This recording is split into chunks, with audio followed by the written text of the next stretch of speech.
wasn't bad, but this movie isn't great either. It's kind of just played it safe.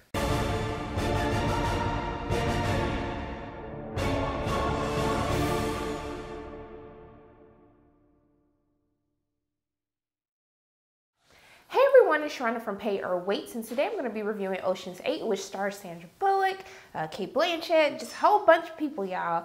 And it's directed by Gary Rawson, so this movie is basically within the same universe as the other franchise that starred George Clooney and Brad Pitt. And this time around, Sandra Bullock plays Danny Ocean's sister, who is in jail when she gets out, and she has been planning this heist the entire time that she's been in jail, and she basically sets off to build her team and carry out the plan. And so when they first announced that they were doing an Ocean's 8, I'm really against the whole idea of remakes, reboots, especially when it's just like, just let those movies be them, okay? And if we want to make an all-female movie, a movie with all women, let's just create like our own little storyline, our own little heist type of situation. I didn't feel as though it needed to be a part of this Ocean's franchise. Now, so my expectations were not very high. And I still get weary when there's movies that have a cast of so many good actors and actresses, and sometimes I feel like people kind of lose sight of certain characters. And I did feel this way about Ocean's 8, but it wasn't as bad as I thought that it was going to be. I felt like everyone kind of had their role that they had to play, as they do in the other Ocean's movies.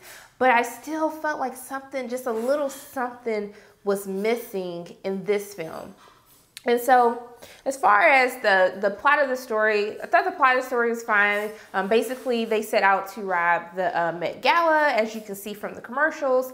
And I really, really enjoy Anne Hathaway's performance. She was one of my favorites within the movie, and it was just interesting to see her in that type of character, and just her interactions with the different women of the film. I really, really loved her, as well as I liked Rihanna. I was a little weary at first because Rihanna ain't been present for none of this press for this movie. I have not seen Rihanna, okay? Rihanna, where you at? She posted, like, my friend told me she posted like one video on her social media about Oceans, and I was just really confused. I was like, is she not in the movie that much? And she's in the movie, she's not in the movie that much, but it balances out to how the previous movies were with the screen time for all of the different characters. And there's another character that is attached to her in this film, and I love the scene that they had together. I really, really, really enjoyed it. Now, as far as Sandra Bullock, she was fine in this movie. She has an opening sequence in the beginning of the movie where I'm just like, okay, like, if this is what it's gonna be, like, I'm here for it. But then after that, the movie just it just dies down for the first hour and then comes back up, okay? But I was like bored in the beginning of the movie. I was like, y'all, can you speed this up? Were the other movies this boring? And I just felt as though that they had characters who were like super interesting, and I felt like they needed to focus more on their characters.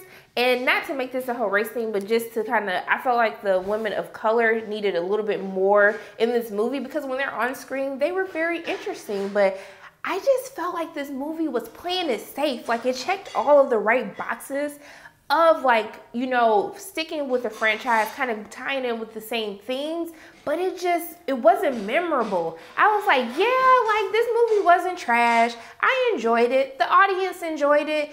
But I still would never, like, watch this again. Like, it just wasn't a memorable movie to me. I felt like it needed to be a little bit funnier because, and I don't know if it's just necessarily the cast that they had with the previous franchise, because I can always remember, like, Bernie Mac scenes, even Matt Damon going back and forth with Brad Pitt and George Clooney, because he always wants to be, like, in the little inner circle of things. But for this, I just felt like, I don't know if it's a casting issue or if I just needed, like, more diverse, like, backgrounds of actresses in the film to, like, really flesh it out. But it just really, it feels like, yeah, it's a fun, I can't even say fun, it's a decent movie. But would I ever watch this again? Hell no, I wouldn't. And for that, that's why I feel conflicted about saying, should I pay or wait? Like, I want to say pay because there's nothing really wrong with the film, and I think audiences will be like, oh, this is better than what I thought it was going to be.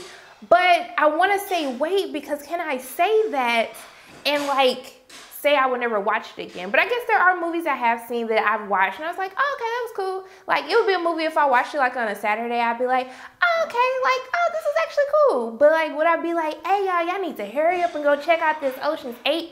No. So I think I just said this out loud, and I think that I'm gonna say wait. I'm sorry, y'all. I'm gonna say wait because I'm never watching this movie again. If it comes on TV, I'll probably give it a chance if I don't have nothing else better to do. So it's a wait for me. So as always, my name is Sharonda from Pay or Wait. And if you like what you saw today, make sure you hit the like button, hit subscribe, share this video with your friends, and I will see you soon.